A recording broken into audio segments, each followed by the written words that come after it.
Thank you for listening to Depictions Media Radio.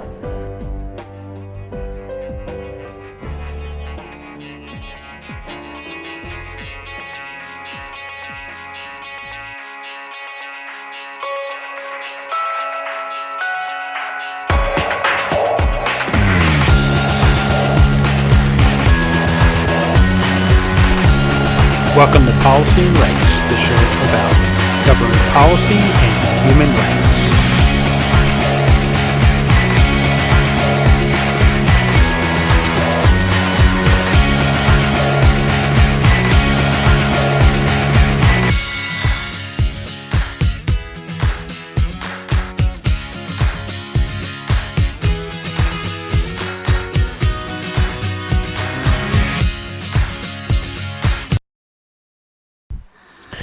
Welcome back to Policy and Rights here on Depictions Media Radio. I'm your host, Michael Clogs.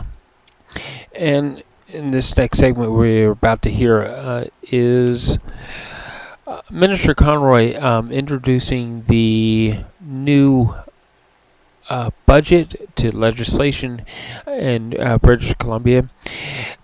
She's going to bring up a few things, one especially about health care, and this is probably one of the more important topics. In the newspapers, there was a recent release that British Columbia has some of the worst cancer treatments and cancer wait times than anywhere else in Canada. And it could be a problem. As we know, the sooner that we catch cancer, the sooner we start treating cancer, the higher the survivability rate goes up. So if it's a situation where the treatments and wait times are at a serious lag, they could be costing lives. And Minister Conroy is going to make a statement about how healthcare through the budget is going to improve these healthcare treatments for cancer and improve how British Columbia is actually handling cancer patients. She's also going to make statements about the budget, including programs to improve reconciliation with First Nations peoples, and how there are going to be more jobs, and how things are just going to be more affordable in British Columbia. Right now, British Columbia, especially if you're living in the Lower Mainland, people are really feeling the pinch, and affordability for the average person isn't so affordable. And the question also remains, who are they talking to when they talk about affordability? Who are they asking this question of? And that's the really big question about affordability, is depending on who you ask, the situation could be very affordable. Depending on who you ask, the situation could be extremely unaffordable. There's a lot more homeless people, and things have just simply become more expensive, especially in the Lower Mainland, British Columbia. And is the budget that we're going to hear about, is it going to address those issues? Is it going to make life a little bit easier for those people who reside in areas that are very unaffordable? So let's listen to what Minister Conroy has to say about the budget and how she introduces it.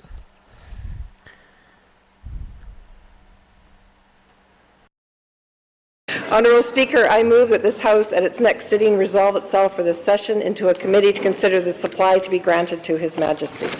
Member, you heard the question. All those in favour indicate aye. Aye. Those who oppose, motion carried. Minister. Honourable Speaker, I have the honour to present a message from Her Honour, the Lieutenant Governor. Lieutenant.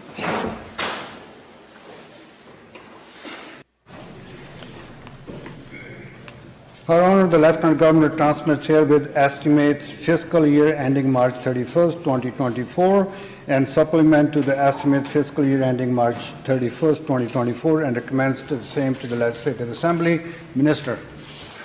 Honourable Speaker, I move that the said message and the estimates accompanying the same be referred to the Committee of Supply. You heard the question. All those in favor indicate aye. Aye. Opposed? Motion carried. Minister. Speaker, I move, seconded by the Honourable Premier of British Columbia, that the Speaker do now leave the chair for the House to go into Committee of Supply. Continue. Minister will continue. And I'm going to hand the member that.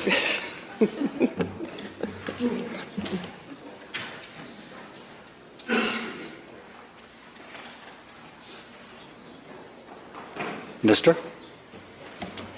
Thank you, Mr. Speaker. I'd like to begin by acknowledging the Lekwungen peoples, the Shawnees and Esquimalt First Nation, upon whose territories we are gathered today. Today, I'm honored to present Budget 2023, a budget that builds today for a stronger tomorrow, that eases the pressures we feel in our daily lives, and that reflects the priorities of British Columbians. This year's budget will improve healthcare, build more homes, help with rising costs, and make our communities safer. Budget 2023 will continue our work to build a stronger, cleaner economy for everyone, right across our province. Mr. Speaker, these uncertain times require careful, thoughtful action. Action that addresses the uncertainty ahead while moving us forward on long-standing priorities like reconciliation, climate change, and tackling global inflation. Action is what British Columbians want from their government, and it's what Budget 2023 delivers, with real results focused on the priorities of British Columbians. Because while BC is a great place to live, many people are facing real challenges. Global inflation is raising the cost of just about everything. It's getting harder to afford groceries, find essential medication for your kids, or find workers to fill jobs. By the end of the month, many families are wondering if they'll ever get ahead. Then there's the added pressure of economists predicting a global economic slowdown. We can't control global forces, but we can make choices that will help British Columbians weather the storm and come out stronger. Some believe we should respond to uncertainty by pulling back, by making cuts that reduce services, or by making people pay out of pockets for tolls and private health care. And that's not what British Columbians want, and that's not our government's approach. Instead of making cuts to education and expecting teachers to fill the gaps, we are making record investments in BC's elementary schools and high schools, and this year is no exception. Instead of privatizing health care, we are strengthening public health care.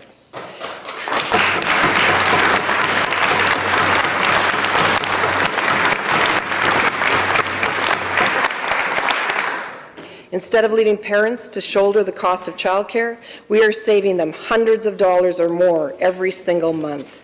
All the while, we are opening new spaces across the province, because we know that supporting British Columbians will build a stronger province for us all. We can see that in the results to date. Over 3/4 of last year's job growth in BC was driven by women's employment. This is a reflection of our government's work on childcare. It's clear that we can't afford to go back to short-sighted thinking, the kind of thinking that cuts services today while leaving the actual costs for tomorrow. It didn't work before, and it certainly won't work now. When times are tough, that's exactly what you need, when you need someone in your corner, defending you from global uncertainty and building a stronger province for everyone. That's why our government will always be there for British Columbians. And it's why we're putting this year's new investments and multi-billion-dollar surplus to work for people, to deliver another round of the BC Affordability Credit and help more people make ends meet, to protect people from evictions and rent hikes while preserving rental buildings, and to support growing cities and towns right across the province with a total of $1 billion in grants, to improve local roads and water facilities and build more community centres, trails, and arenas, Because as someone who is proud to call rural BC home, I know it's not just our large cities facing big changes. That's why these grants are going to all 188 of BC's municipalities and regional districts.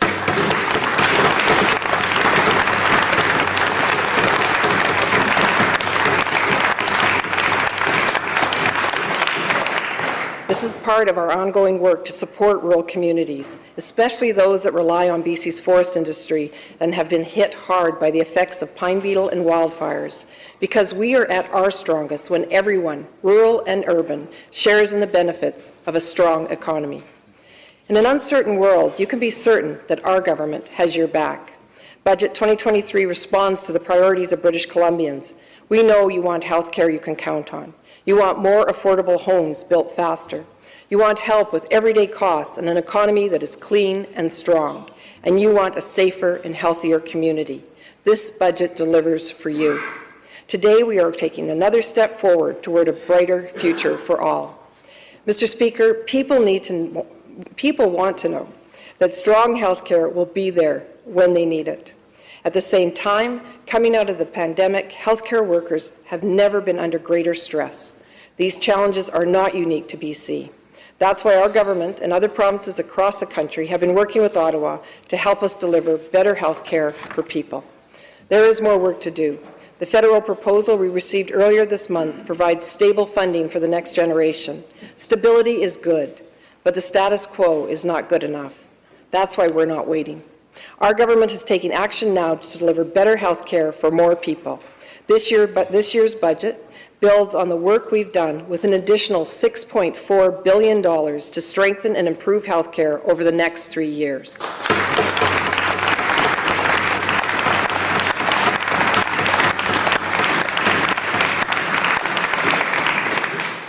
We're continuing to manage COVID-19 and flu levels by supporting the ongoing public health response. And as our population increases and ages, we're adding $2.6 billion over the plan to meet the growing demand for health services, including cancer care. Cancer has touched the lives of almost everyone in BC. Its impact on patients, families, and our struggling healthcare system is one of the greatest challenges we face.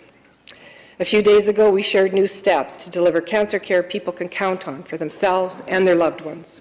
As part of our fight against cancer, this year's budget commits $270 million over the next 3 years.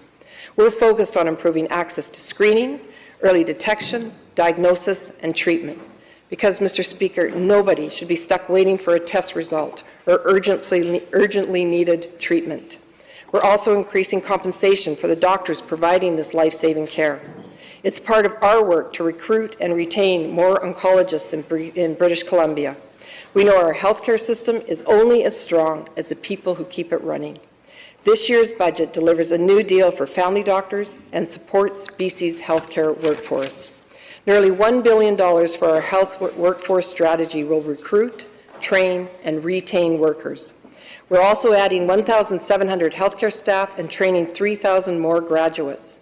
New bursaries and grants will make it more affordable than ever to start a career in healthcare.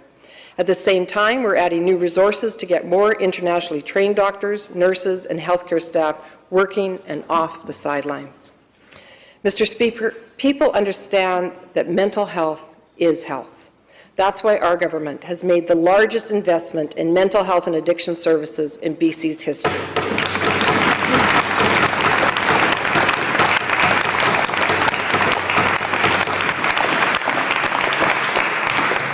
It's why we are opening more urgent and primary care centres around the province, which is how most people first access the mental health care they need.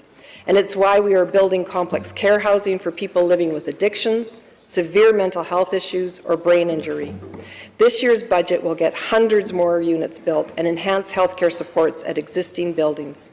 Our goal is to stop the cycle of evictions, shelters, emergency rooms, and jails for those struggling with mental health and addictions, because we won't stop working until all British Columbians get the help they need when they need it. Budget delivers more than $1 billion in new funding over 3 years to support services and capital projects for mental health, addictions, and treatment services.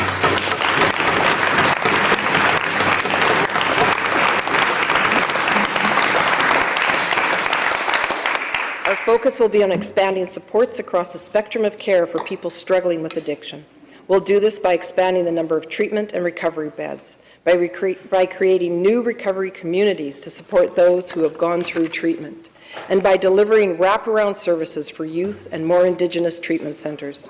This will all feed into our work to develop and implement a new model of seamless care, one that supports people through their entire recovery journey, from detox to treatment to aftercare. We'll begin with new investments in Road to Recovery in partnership with Providence Health and Vancouver Coastal Health. Our goal will be to expand the initiatives to other regions. People may have heard of the Redfish Healing Centre in Coquitlam on the site of the old Riverview Hospital. It's a first of its kind facility in North America. At Redfish, complex mental illness and addictions are treated simultaneously. With this year's budget, we will expand the Redfish model of care across the province with regional facilities so more people have access to those services closer to home.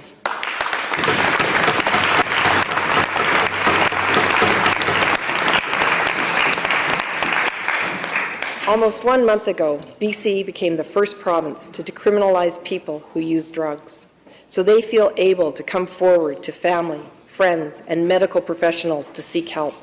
We're saving lives and delivering more services and supports at an unprecedented rate because, Mr. Speaker, all of us know someone who has struggled or is struggling with an addiction. It could be a brother, sister, friend, or parent. We also know that a health response is needed, not just a criminal justice one. This budget will provide specialized health care for people who need it.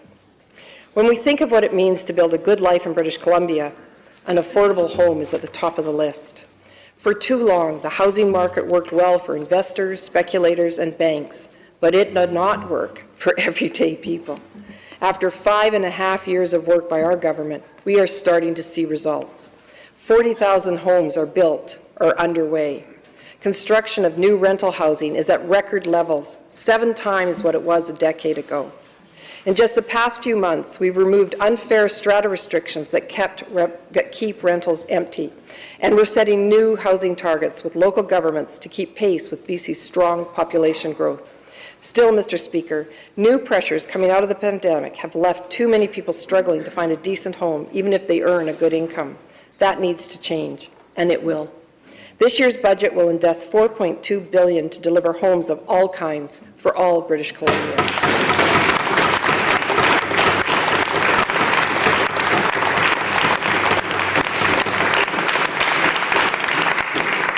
It is centered around a bold housing action plan, one that builds on our work and takes new steps to deliver more homes for middle-class families, for Indigenous peoples, for renters, and for those in greatest need.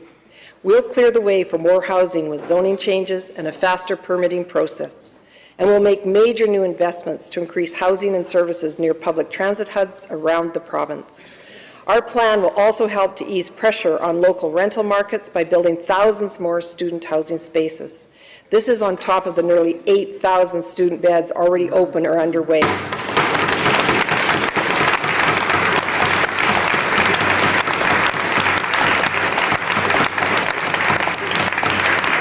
From Okanagan College's campus in Kelowna, Vernon, and Salmon Arm, to tripling the number of student homes at Abbotsford University of the Fraser Valley, and I can't forget my own stomping grounds. A few months ago, we started work on new homes for students at Selkirk College's, Castlegar, and Nelson campuses. And the best part, these are all built using mass timber technology, which creates jobs and helps reduce carbon pollution.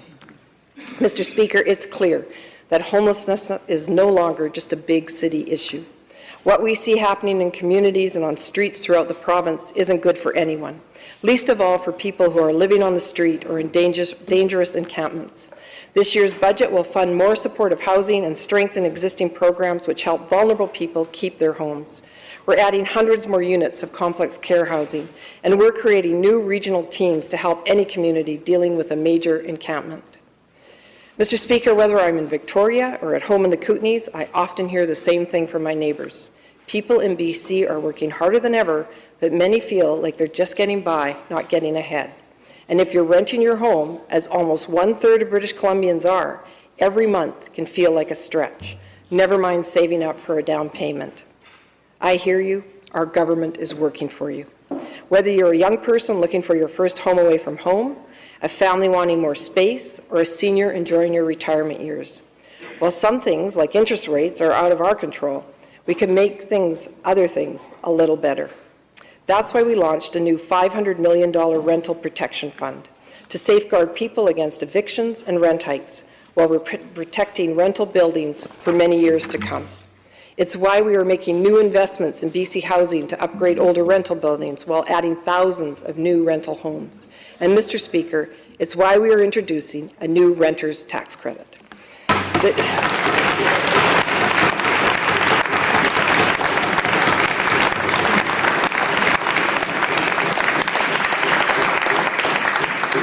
The new income-tested credit will put as much as $400 back into the pockets of low and moderate income renters. We expect this benefit will benefit more than 80% of renters right across BC. The renter's tax credit is just one way we are helping people with the costs of daily life. We're freezing basic car insurance rates for another 2 years, and we provided a $100 credit to reduce everyone's power bill. More than 85% of people received the BC Affordability Credit in January, with some families getting up to $410. And just days ago, we announced another BC Affordability Credit coming in April. Adults will receive up to $164 more and children up to $41 more. But we know there's much more work to do. Alongside putting money back in people's pockets, a total of $4.5 billion in this year's budget will help with the rising cost of essentials. And when it comes to essentials, having full control over your reproductive rights is at the top of the list. All too often, these fundamental rights are under attack, but not here in BC. Starting April 1st, prescription birth control is going to be free in British Columbia.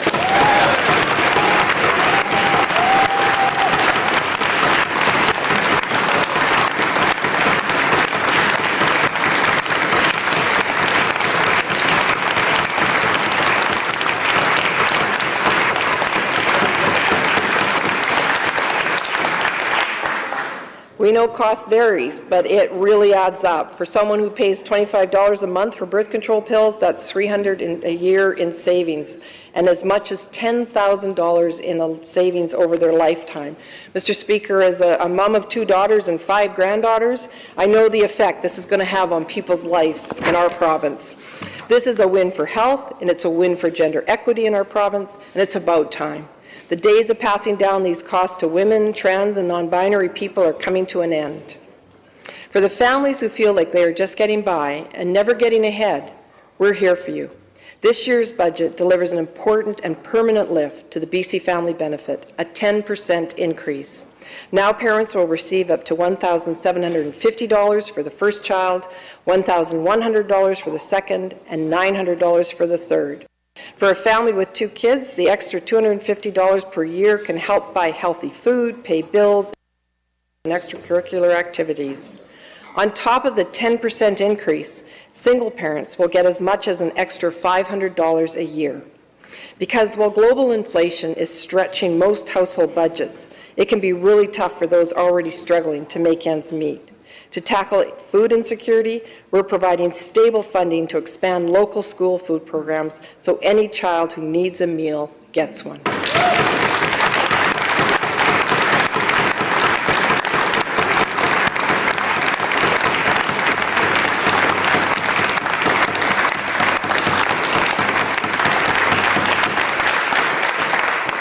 And for post-secondary students, we are doubling the student loan maximums and increasing the amount students can make before they need to start repaying their loans.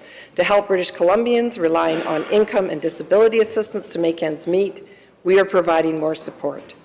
Income and disability rates will be increased, including a 33% lift to the shelter rate.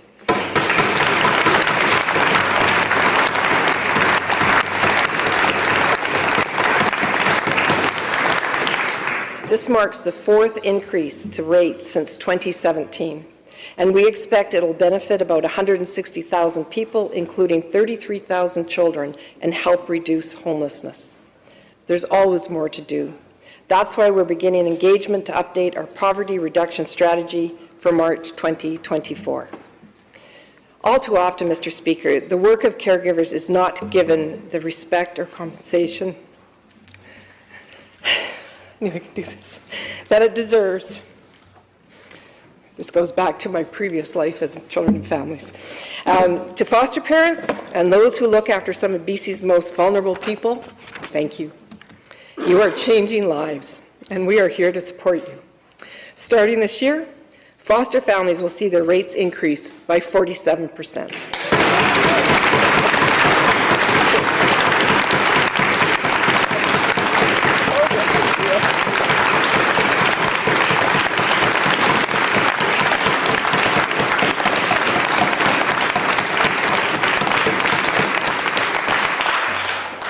This will help cover the costs of rising essentials like food, gas, and clothing, because youth and kids in care deserve every opportunity to thrive. Just as people need to know a good life is in reach in BC, they need to feel safe in their home and community. And Budget 2023 backs our Safer Communities Action Plan with a commitment of $462 million over 3 years. On the enforcement side, we're adding 250 more RCMP members to help keep people safe, especially in rural BC. We're implementing new response teams to track, arrest, and prosecute repeat violent offenders. These teams are made up of police, dedicated prosecutors, and probation officers. To improve access to justice, we're continuing to update the Police Act and adding more resources to the BC Human Rights Tribunal. And over the next 2 years, another 10 Indigenous Justice Centres will open their doors. This is in addition to those already serving people in Prince George, Prince Rupert, Merritt, and online through an innovative virtual centre. Addressing the overrepresentation of Indigenous people in the justice system is a top priority, both for our government and for the BC First Nations Justice Council. Together, we can break the cycle of jail and release. It begins with addressing the poverty, trauma, and health issues that brought the person to the justice system in the first place. Mr. Speaker, when a person's violent or disruptive behavior results from mental health and substance use, they need support to get better. In addition to significant new investments across the spectrum of care, this year's budget will expand the number of mental health crisis response teams. This includes integrated mobile teams like the successful CART 87 program in Vancouver, which pairs up a police officer with a health worker. Budget 2023 includes new funding to expand operating hours for the existing peer-assisted care teams on the North Shore and in Victoria and Westminster. And it'll expand teams to new communities, beginning with 3 new communities this year. Budget also provides funding to engage on Indigenous-led civilian crisis responses services. So people in crisis are met early on by healthcare workers and people who understand what they're going through. This will also free up police to focus on stopping crimes, which makes us all safer. As we prepare for another year of strong population growth, it's clear that BC's strong and clean economy is attracting talent from around the world. That's a good thing. We're forecasting 1 million job openings in the next decade. People see opportunity here. I couldn't agree more. We weathered the pandemic with one of the strongest recoveries in Canada. Vancouver's tech sector is growing at the highest rate in North America. Last year, we had record-breaking mineral exploration.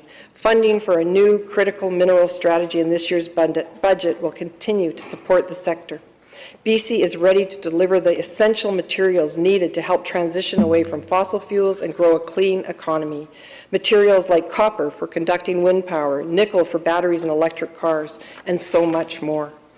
And we'll continue to deliver while meeting BC's exceptionally high standards. With global uncertainty on the horizon and 1 million jobs to fill in the next decade, the safest bet we can make is on the people of BC, and that is what we're going to do. Mr. Speaker, this year's budget supports our government's Future Ready plan coming this spring. It's a plan to grow the most inclusive and talent-driven workforce in Canada, and it responds to one of the biggest challenges we're hearing from businesses: better access to more highly skilled workers. To start, we're attracting new talent by speeding up the recognition of foreign credentials so internationally trained professionals can get to work rather than sitting on the sidelines. I think of Monique, who started her nursing career in the Philippines. She now has a good job caring for patients in BC, but the path wasn't straightforward. Monique is excited about our government's changes to make it easier and faster for qualified, internationally educated nurses to work in our province. In Monique's words, it will create more opportunities for skilled professionals like her, and to quote, to establish lives here too. This will benefit everyone in BC because more nurses means better health care. And I couldn't agree more. We are grateful to Monique and so many others who are using their skills and talents to make BC a better place. Mr. Speaker, we're also training the next generation of workers with thousands more seats in high-demand fields, from healthcare to tech and veterinary medicine to early childhood education. And we're focused on getting more people with multiple barriers and underrepresented groups into the workforce. Mr. Speaker, I believe that if someone wants to retrain or upgrade their skills, cost shouldn't be a barrier. Our Future Ready plan will make sure of that. We're launching a new Future Skills Grant to get people trained and working in high-demand fields.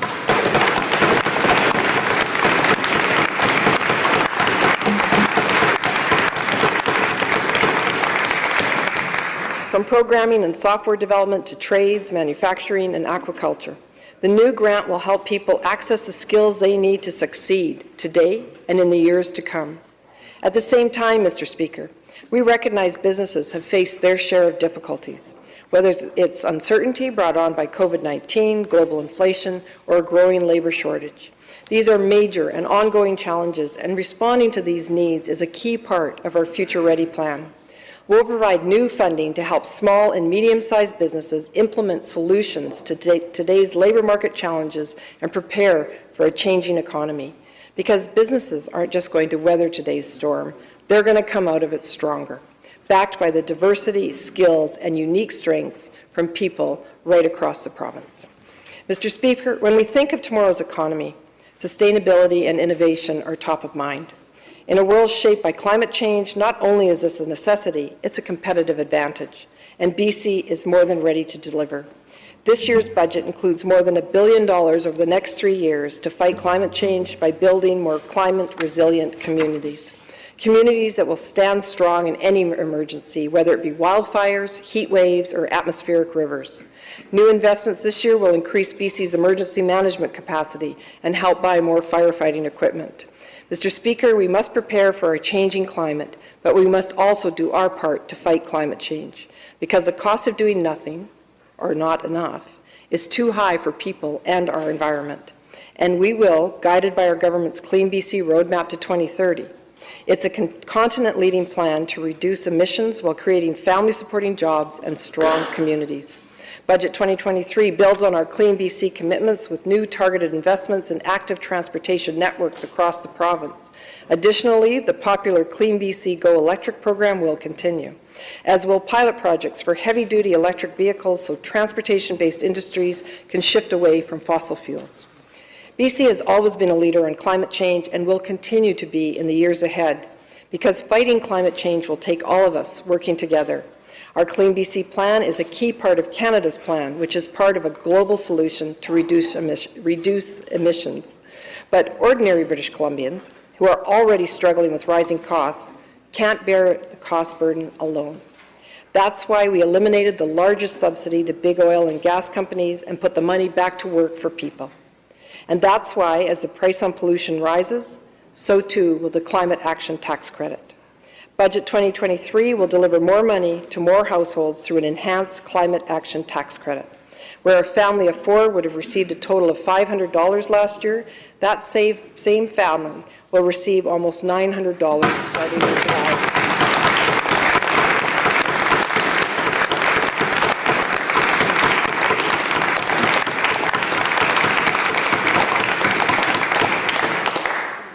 In 2030, we expect a significant majority of people who receive the credit will actually receive more than what they pay in carbon tax costs.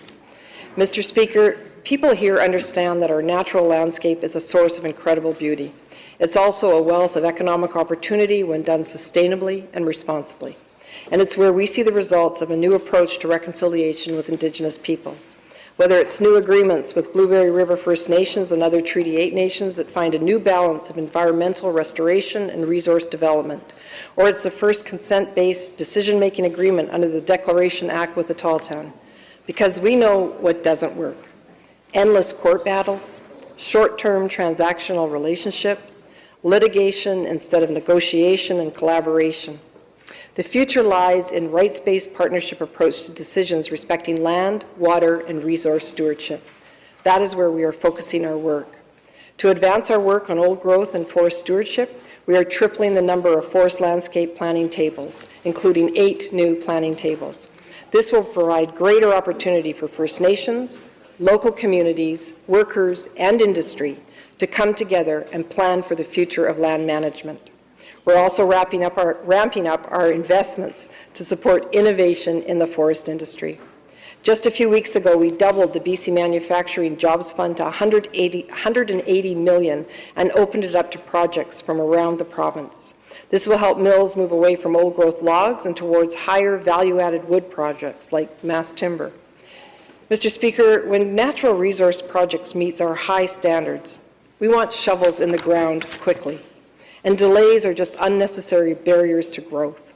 This year's budget will help speed up the permitting process for natural resources because delays cost money and they slow down our transition to a clean energy future. Through this year's budget, about 160 new staff will help move key resource and infrastructure projects forward, from connectivity to electrification and hydrogen power. They will also help reform the system so that it works better and faster while maintaining BC's high standards. We know that anything built today must meet the demands of a changing climate and growing population. It's a high bar, and BC is ready to meet it. With the largest infrastructure investment in our province's history, if you're looking for good family-supporting work, British Columbia is the place to be. We're creating jobs by building hospitals from Lionsgate to Stewart Lake, by building schools in fast-growing areas, by building a fast, reliable transit network, including the Broadway subway and the Surrey-Langley SkyTrain, and by building homes for generations of British Columbians. No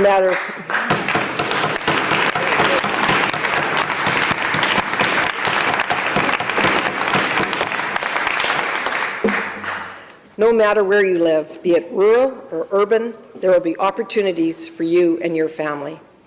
Brick by brick and board by board, we are building a brighter future for everyone who calls our province home. Because if there's one thing we have learned through these challenging years, it's this: going it alone doesn't work. We are all in this together. A neighbor's success is your success. A strong rural BC is our entire province's success. And a growing, secure, and clean economy is a success for everyone today and in the years ahead. These are your priorities, and they're ours too. We are all better off when a good life is in reach for those who call BC home. That is a better, brighter future we all believe in, and that is the future Budget 2023 delivers. Thank you.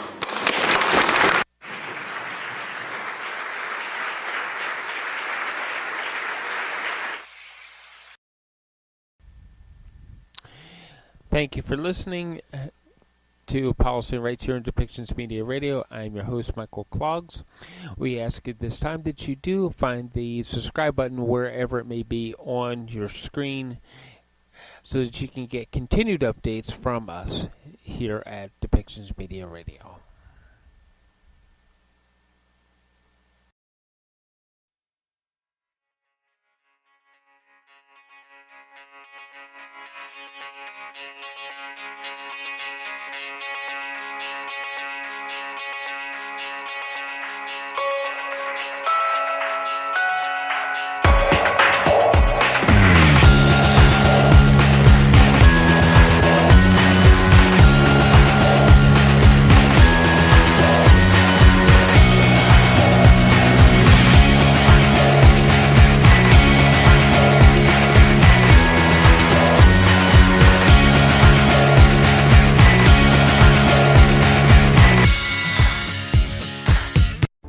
This show has been produced by Depictions Media.